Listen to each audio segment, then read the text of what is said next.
Morning everyone, bit of an urgent morning this morning. We've been called out. Our female cheetah that we've been following unfortunately seems to have sustained an injury to her leg, and we've been asked to quickly go and find her and report back so that we can get the vet out so they can come and have a look at the injury and assess the damage. So you can just see there in the back leg, that's where the injury is, and she's actually walking quite comfortably considering that injury.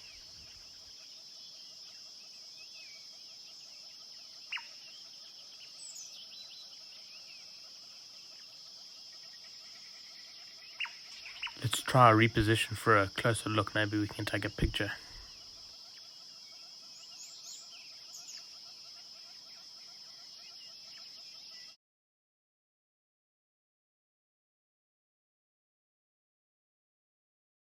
So we've managed to relocate that female cheetah. We've just contacted the park officials. They're going to get a hold of the vet, so the vet's going to be on his way shortly. In the meantime, here's Craig, who's going to give us a little bit more background on this female cheetah. Hi, my name is Craig Catton. I currently reside in Madikwe Game Reserve. I am an honorary officer for Northwest Parks and Tourism Board, and part of my function here is to do a certain amount of predator management. Today we are going to be treating one of our female cheetahs, which seemed to sustain an injury on her back left leg, probably either from coming into contact with another predator or has been impaled by a horn or a tusk from a warthog or something like that. The importance of obviously doing the surgery on her is that she is actually a research animal. So we try and do as much as possible. We try and maintain offhands policy, but obviously if the injury is going to hinder her in any way, we would obviously interfere. And obviously you're going to see in the video footage of us treating the injury, what the extent of the injury is. To give you a bit of background on her, she was part of 3 female cheetah captive bred in De Wilt, which is a rehabilitation and breeding center outside Pretoria. And part of that project was to try and take captive bred individuals or individual cheetah and introduce them back into Big 5 areas where other predators reside. In 2017, in September, I received 3 female cheetah. After a long, obviously, period of time, we introducing them and moving them back into Madikwe Game Reserve. We released these female cheetah, obviously after working with them for a period of time. Coincidentally, when we released them, one of those female cheetah killed a female impala within 45 minutes of being out of the boma.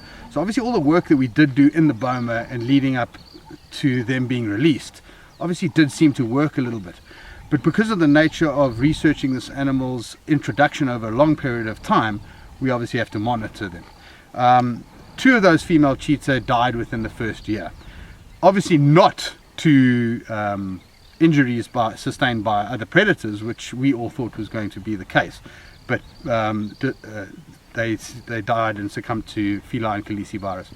This female cheetah that we're going to be working on today, we call her the red tag female. She doesn't have a specific name because she's obviously a data animal or a research animal.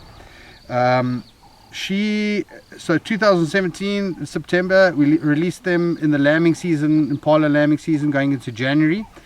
She's been free roaming now since then. We hardly ever supplement her feed. She pretty much hunts and moves around by herself. She has fallen pregnant once with the other male cheetah that we have in the park. We have 2 males in a coalition. She unfortunately lost those cubs in the first week of her dropping them, and that's probably due to inexperienced mother, a whole variety of reasons. She hasn't seemed to have met up with the males subsequently in the last couple of months, so I doubt whether she is pregnant and don't think she's pregnant. But obviously we're going to treat this injury.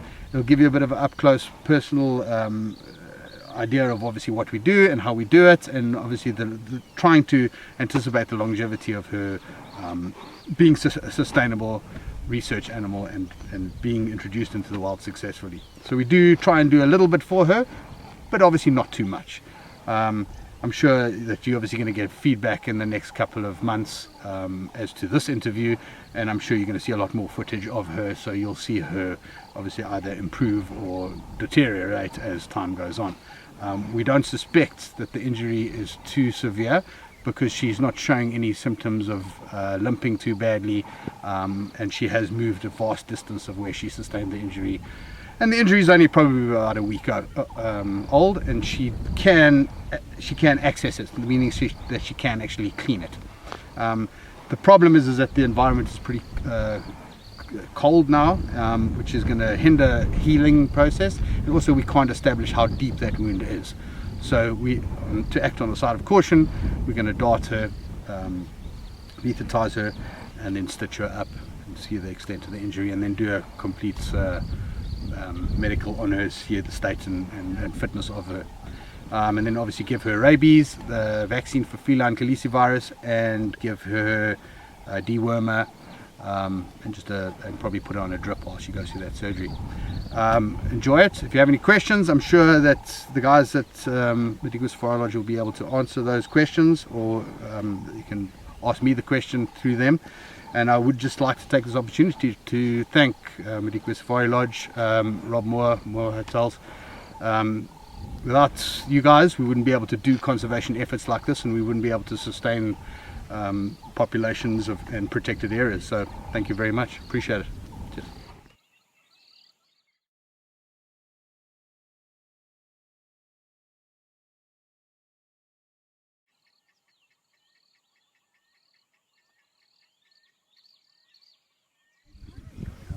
Also, she was able to clean herself now. She doesn't have birds all over the place. No, definitely. On the inside,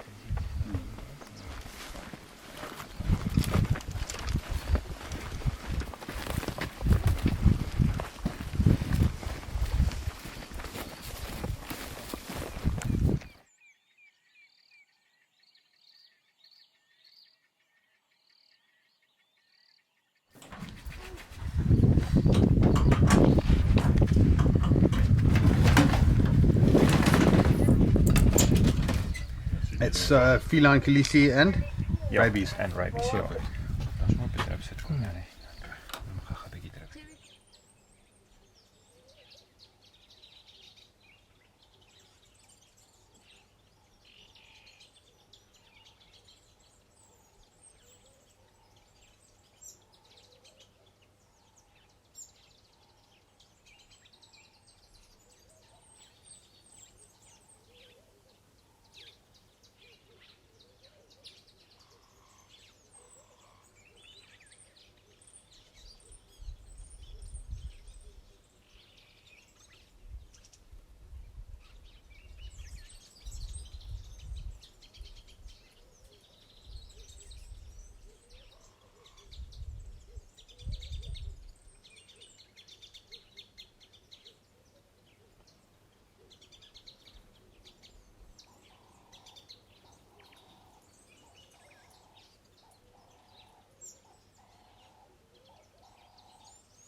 Good afternoon guys, my name's Gerardus Skeepers. I'm a vet at the Zodiac Animal Clinic in Brits. So I was called out today to Madikwe to come and assist a cheetah female that had a wound on her thigh. So we presume the wound was caused either by a warthog tusk or maybe the horn of a young wildebeest that she tried to catch, and because the injury was visible shortly after she made a kill the day before. So yeah, we got here and we assessed the wound, and we decided it was necessary to suture the wound. So there's a couple of drugs that we use on the cheetah to sedate her or give her a light anesthetic, if you want to put it that way. So the two drugs that we use today in this combination is called medetomidine, which is an alpha-2 agonist. It causes muscle relaxation, and ketamine, normal ketamine that's used in human medication as well. So we combine the two in a dart, then we dart the cheetah, and it takes about 5 to 10 minutes for the animal to fall asleep. And once she's fully asleep, we put a special mask over her face that covers the eyes to protect it from sunlight, and also to minimize external stimuli into the eyes and prevent damage to the corneas. And then we went about to clean the wound. It was about 5 centimeters long and about 10 centimeters deep. Luckily, it only penetrated one muscle. The rest was more subcutaneous tissue damage. We cleaned it all out nicely, and then we sutured it with absorbable suture material called Clinisolve, which will dissolve in about 3 weeks' time. So then by that stage, the wound would have healed up nicely, the skin would have healed up nicely, and the hair would have started to grow back. She also received some antibiotics to prevent bacterial infection into the wound. She received some anti-inflammatories, which in human medication is almost something like Voltaren, to take away the swelling and the pain. During the procedure, we normally put them on a drip to make sure there's enough blood volume going through the kidneys, because they can get kidney damage if there's not enough oxygen going through the kidneys. And we also gave her some multivitamins to just give her a little bit of a boost after the whole procedure. Afterwards, we wake them up with a drug called euhombine and atipamezole, which sort of reverses your medetomidine. The ketamine, unfortunately, you cannot reverse.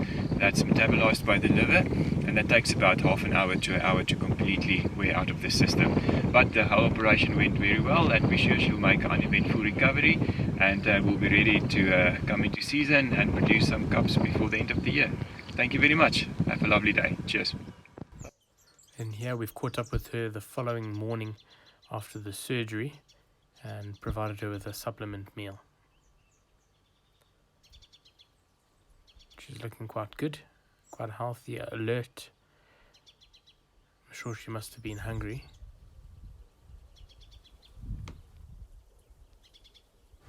So a couple of days later we've gone out. She's looking great. The wound is really healing nicely. A job well done to all involved.